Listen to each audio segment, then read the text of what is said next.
So we're going to talk about Shabbat today and what may or may not be done on the Shabbat. Everyone knows, it's commonly known, that you're not allowed to work on the Shabbat. The question is, what constitutes work?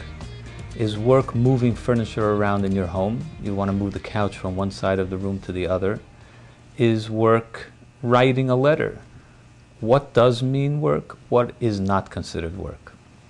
In a nutshell, work means the creative process. Creating, that's what work means.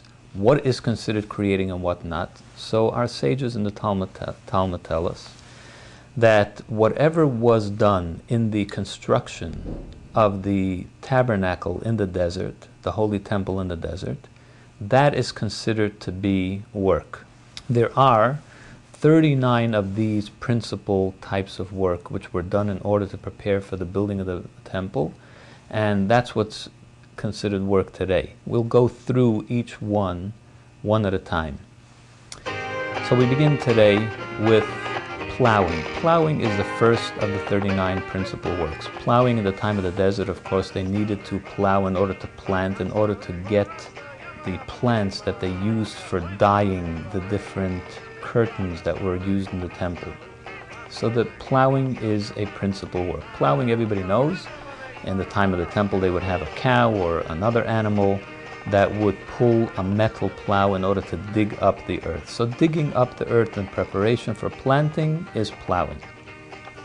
There are, however, many other types of work which would be similar. For instance, pulling weeds. If your garden is full of weeds, or has some weeds, if you pull the weeds, you are preparing the earth for planting. You're making the earth better for the other plants which are there. That's the same as plowing. If you dig a hole in the ground, you're plowing. If you smooth the earth in your garden, you have hills and it goes up and down, and you smooth it, that's the same as plowing.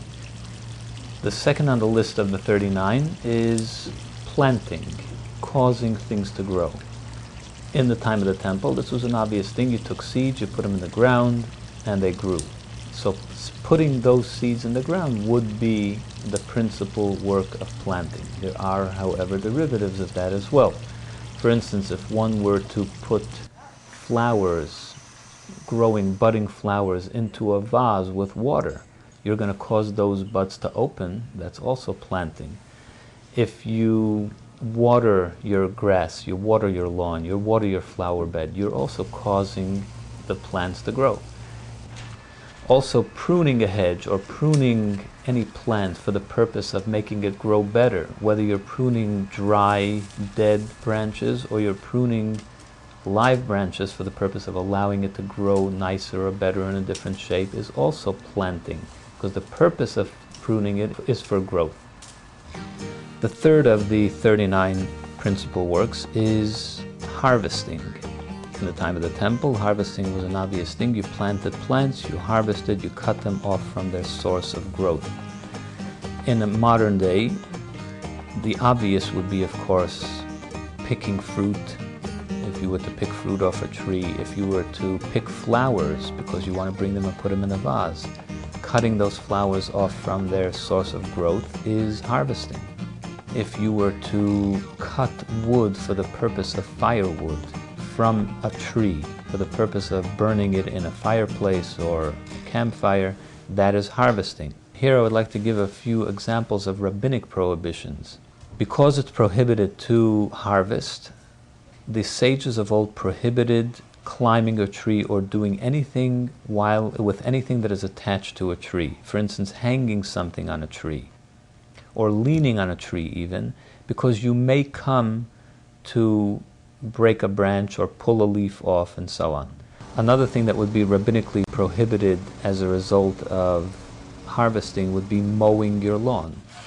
The reason that it's only rabbinically prohibited is because you don't really need the grass, and so since you don't need the result, the product of your harvesting, it's only rabbinically prohibited.